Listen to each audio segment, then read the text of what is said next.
Olá, bom dia. O mês de janeiro também é tempo de cuidados, de cuidar da saúde. Por isso, fica logo no comecinho do ano para a gente não perder o time e já entrar o ano se cuidando. Por isso foi estabelecido o Janeiro Verde, que chama a atenção para os casos de câncer de colo de útero. E é sobre esse assunto que nós vamos conversar no programa de hoje. E quem veio falar comigo sobre tudo isso, tomar um cafezinho para a gente ir conversando, foi a doutora Raquel Cossetti, que é oncologista e referência nesse assunto, né? Bom dia, doutora. Bom dia, Elda. É um prazer estar aqui conversando sobre esse assunto tão importante para o nosso país, para a nossa população aqui no Maranhão também. Pois é, o Janeiro Verde colocado logo no início do ano, ele chama assim a atenção, tipo, vamos começar o ano cuidando da saúde, né? Porque os números não são muito bons nessa faixa, nesse caso não, né? Isso, essa é uma campanha do calendário internacional, do calendário americano. É uma campanha para conscientização e combate ao câncer de colo de útero, que é uma doença com alto potencial para prevenção e que a gente pode evitar e reduzir os números para que essa possa se tornar uma doença rara, né? É uma doença causada pelo vírus HPV, então acaba que tem essa questão contagiosa, né? Mas que a grande maioria dos homens e mulheres vão acabar se contaminando por esse vírus ao longo da vida. Então é algo talvez inevitável. Porém, hoje a gente já tem muitas medidas que podem reduzir essas estatísticas, mas a gente ainda não está conseguindo. Então os nossos números, eles permanecem estáveis ao longo dos anos, a gente não tem essa redução de número de casos, a gente não tem diagnósticos em estágios mais iniciais, então a mortalidade continua elevada. E, além disso, também a gente precisa trazer mais essa conscientização para toda a população. Com certeza, porque os números eles não são nada bons. Ó, aqui me diz, segundo o relatório do INCA, que a gente tem um crescimento de 17 mil novos casos no Brasil e o Maranhão não fica fora desse processo de crescimento, né? Sim. A gente também tem uns 800 casos aí novos a cada ano. É um número alto demais que chama muita atenção. Quando você diz que é uma doença, por exemplo, evitável, a gente ainda fica mais alarmado ainda, porque o que não está dando certo, então? Então, os nossos programas de rastreamento, eles ainda precisam ser mais intensivos, mais eficazes, né? Hoje o rastreamento no Brasil como um todo, apesar dele estar previsto nos cronogramas e a gente ter diretrizes para o rastreamento do câncer de colo de útero, ele não é um rastreamento organizado, sistemático, que a gente chama. Então as mulheres, elas não são convocadas a fazerem o exame e não existe uma facilitação para a realização desse exame. Então se a gente pensar na saúde pública, né, tá lá, tá disponível, mas essa mulher, ela precisa ir marcar, ela precisa, quando ela for, o profissional que vai coletar o exame esteja lá, ele não pode faltar, que muitas vezes acontece isso, né? Vezes, ela agenda, chega lá no dia de fazer o exame, quem ia coletar não foi, ou então tem falta de material. Ela não tem condições de voltar. Não tem condições de coletar e aí se torna mais uma dificuldade no seu dia a dia. Então, talvez para quem tem acesso à medicina privada, pessoas que têm acesso a plano de saúde ou que pode pagar pelo exame, né, tem uma facilidade maior e consegue realizar o exame. É verdade. Então, a gente vê isso na distribuição de casos no mundo, né? Se a gente olhar o mapa do mundo, a gente percebe que a incidência, ou seja, o número de casos de câncer de colo de útero, ele acaba sendo distribuído em países mais pobres, países menos desenvolvidos, em que a saúde pública, a saúde da população de forma geral, realmente não tem, a população não tem um acesso tão bom a esses cuidados básicos em saúde. Pois é, um acesso facilitado, né? Porque o governo pode dizer, mas as políticas públicas estão aqui, a gente tem política pública implantada em todo o estado, essa coisa toda, mas essa questão do acesso da mulher a esse serviço é que fica um pouquinho complicado, porque como você falou, de repente ela faz um sacrifício, agenda e vai, chega lá, não consegue fazer. Ela volta para casa, ela vai levar um tempão para reagendar esse exame e pode até acabar não voltando mais, né? E as mulheres, assim, cuidam da casa, cuidam dos filhos, Exatamente. Cuidam do marido, tem que limpar, cozinhar, organizar tudo e tomar conta, às vezes, de alguém que está doente, da mãe, da irmã, da tia. Então, assim, é difícil para as pessoas fazerem essa busca ativa pela sua saúde, uma vez que o ideal é que as mulheres procurem esse atendimento sem sintomas. Então, o rastreamento, ele prevê isso, que eu estou bem, eu não sinto nada, e mesmo assim eu vou lá realizar meu exame uma vez por ano. Então, para essa mulher que está bem, não está sentindo nada, ter que passar por toda essa dificuldade para fazer o seu exame, um exame que, a princípio, no entendimento popular, né, não vai fazer diferença na vida dela. Então, só que a gente sabe que faz diferença, porque através do exame Papa Nicolau, que é o exame preventivo ginecológico, é que você consegue diagnosticar essas lesões em estágios muito iniciais, que são tratáveis, são 100% curáveis, e aí a gente evita esses diagnósticos em estágios avançados, onde as chances de cura são menores e muitas vezes levando à morte de mulheres jovens ainda em idade produtiva, né? E de toda forma, mortes evitáveis que a gente poderia ter. Porque eu imagino que o objetivo de uma campanha como essa seja chamar a atenção para você ir sem estar sentindo nada. Isso. É preventivo, é por isso que o nome é preventivo, né? Para você ir sem sentir nada. Mas a mulher que não tem tempo, a gente está falando daquela mulher que fica lá no interior, que tem um acesso mais dificultado, que ela não tem tempo. Ela não está sentindo nada, mas eu estou bem. Para que eu vou procurar um médico? Ela só vai quando ela sente alguma coisa. E quando ela sente alguma coisa é porque já não está bem mesmo, Geralmente, né? Já é um estágio mais avançado. Então, existem sintomas da doença, né? Dor na relação sexual, sangramento antes ou após a relação sexual, sangramento vaginal anormal, então fora do seu período menstrual, às vezes dificuldade para urinar ou para evacuar, dores pélvicas, né, que acontece nessa região do quadril. Às vezes a mulher refere muito uma dor que vai para o osso aqui como se fosse lombar, né? Só que tudo isso já são sinais de doença mais avançada. Além disso, além do exame Papa Nicolau, que é um exame preventivo de rastreamento que deve ser realizado todos os anos por todas as mulheres que têm 25 anos ou mais e que já tiveram alguma relação sexual na vida, né, devem fazer esse exame anualmente.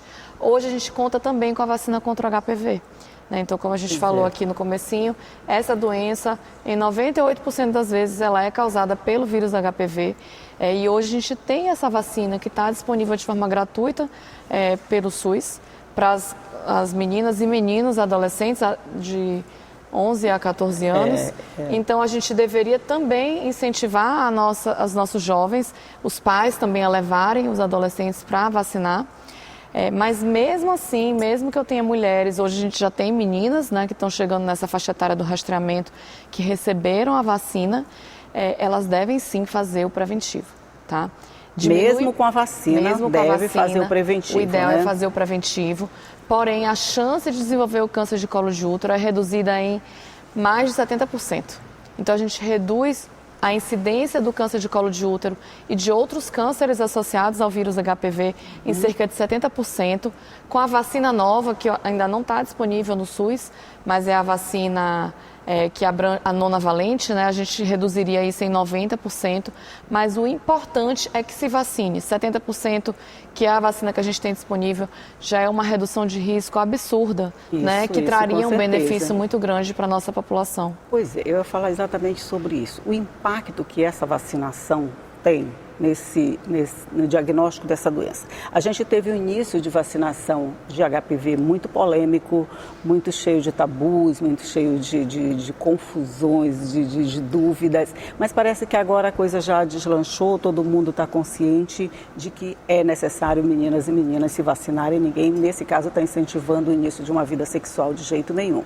Já dá para sentir de alguma forma os efeitos dessa doença, dessa vacinação no diagnóstico da doença, doutora? Então, essa campanha de vacinação no Brasil, ela começou em 2014, primeiro no estado do Amazonas, e depois ele foi expandido para o país todo. A gente talvez já esteja começando a colher alguns frutos, mas é preciso lembrar que o Maranhão é um dos estados da federação com menor adesão à vacinação do HPV. E que o Ministério da Saúde tem essa dificuldade, eles não conseguem alavancar essa estatística de vacinação na nossa população. Né? Então, assim, a gente tem uma dificuldade, mesmo com a vacina, que é um serviço gratuito e que o brasileiro, acho que é um dos povos do mundo que tem mais acesso a vacinas e que tem um entendimento que a vacina ajuda. Mas a gente tem visto aí nos últimos anos essa questão de redes sociais, né, de movimentos, muito movimento anti-vacina, que antes a gente não tinha no Brasil, mas que hoje ele também já cresceu muito no nosso país. E a gente precisa orientar a população e todas as pessoas que o objetivo da vacina é a prevenção. E a vacina do HPV, ela tem o potencial de reduzir em 70% ou mais as chances de infecção por esse vírus, que é um vírus associado a diversos tipos de câncer, como o câncer de colo de útero, que a gente está falando aqui, que é uma grande causa de câncer e morte por câncer nas nossas mulheres, mas também câncer de garganta, câncer de ânus, outros tipos de câncer de vulva, de vagina, que podem ser evitados através dessa vacina. Ok, vamos só fazer um intervalo aqui na nossa conversa, é rapidinho, a gente toma uma água, um cafezinho e volta para conversar. Um minutinho só.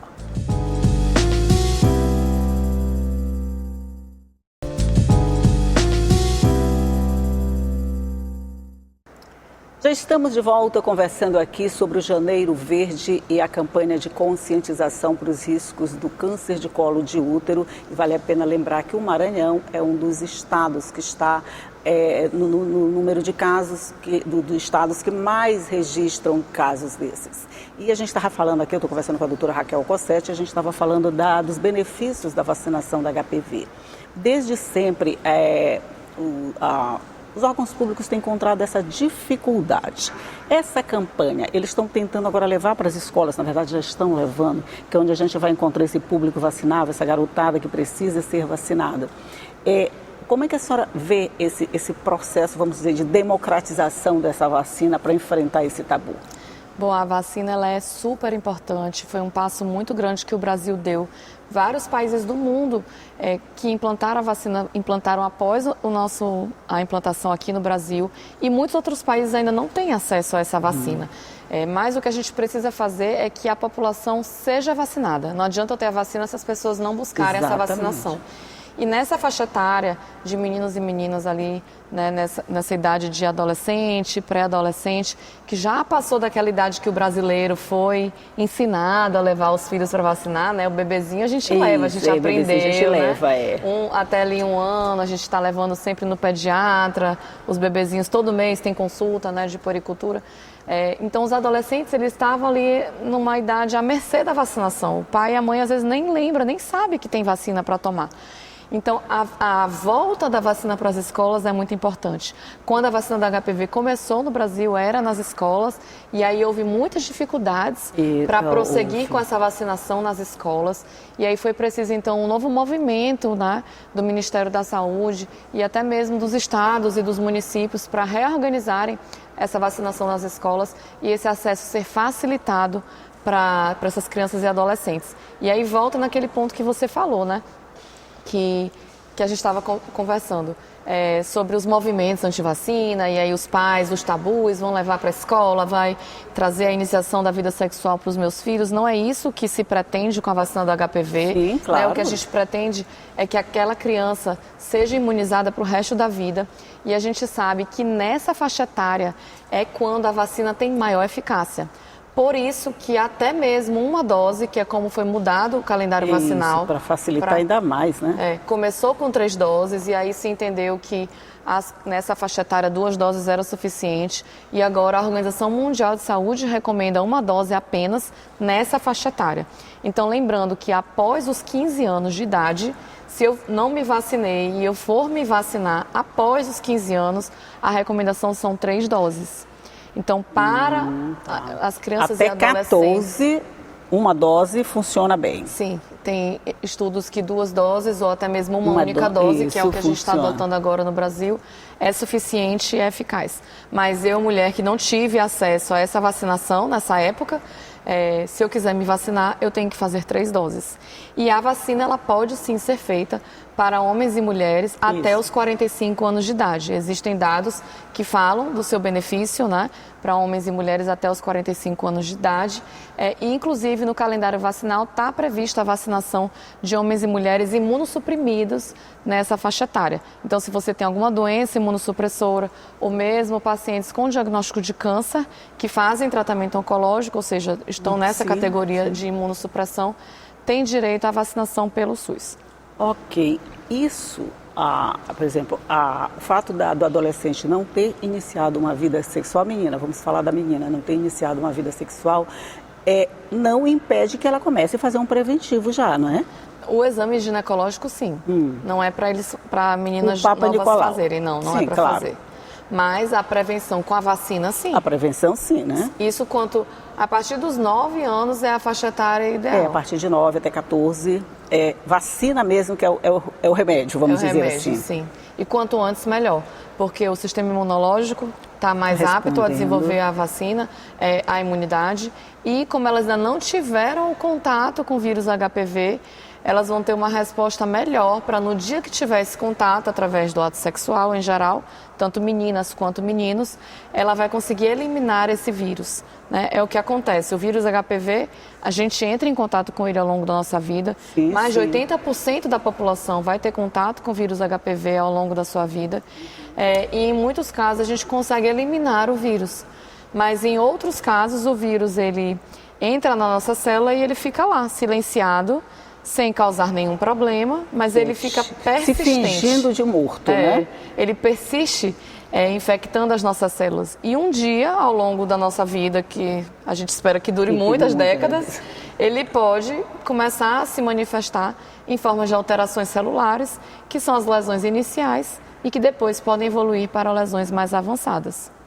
Esses números que a gente falou lá no começo, eles assustam e a gente fica pensando assim, tem tratamento para todo mundo? Todo mundo vai ter acesso ao tratamento se diagnosticado com câncer de colo de útero? Sim, se diagnosticado, a gente tem acesso ao tratamento, a gente tem serviços de referência no Maranhão, em São Luís a gente tem vários serviços, né, que inclusive atendem toda a demanda do Estado quando necessário. Então, tanto para o tratamento de lesões iniciais, lesões muito iniciais, precursoras, que muitas vezes são tratadas com o ginecologista em consultório, geralmente isso aí a gente acaba tendo esse tratamento em serviços secundários, né, de atenção secundária. Então, o Hospital da Mulher, o Hospital Materno-Infantil, outros serviços ginecológicos já de atenção secundária à mulher. A partir do momento que você tem um câncer diagnosticado, um câncer invasivo, mesmo que seja em fase mais inicial, aí eu já preciso de um serviço de atenção terciária, que já são serviços especializados no tratamento oncológico, para o tratamento cirúrgico, mesmo que seja uma cirurgia menor, menos invasiva, menos agressiva, ou o tratamento com a radioterapia e a quimioterapia. Esses casos da radioterapia e a quimioterapia geralmente são necessários em fases mais avançadas, né? Entendi. Olha, doutora, a gente ainda teria muito o que conversar, mas nosso tempo acabou.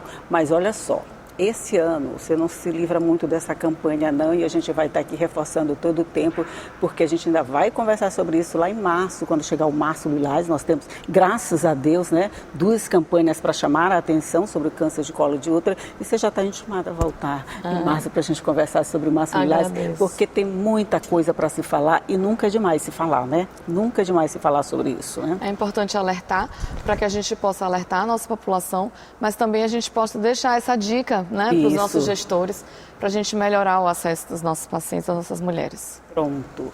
Muito obrigada, doutora Raquel, mais uma vez por estar aqui com a gente, por passar informações, por dividir todas essas informações e me ajudar a fazer o café de hoje. Obrigada, eu que agradeço o convite. Bom dia. E bom dia para você também, que sabe que todo dia a gente está aqui te passando muitas informações, para você não deixar nada de lado, principalmente nesse comecinho de ano. Segura o ano na rédea aqui e vai botando em prática todas aquelas metas que você planejou lá no comecinho, tá?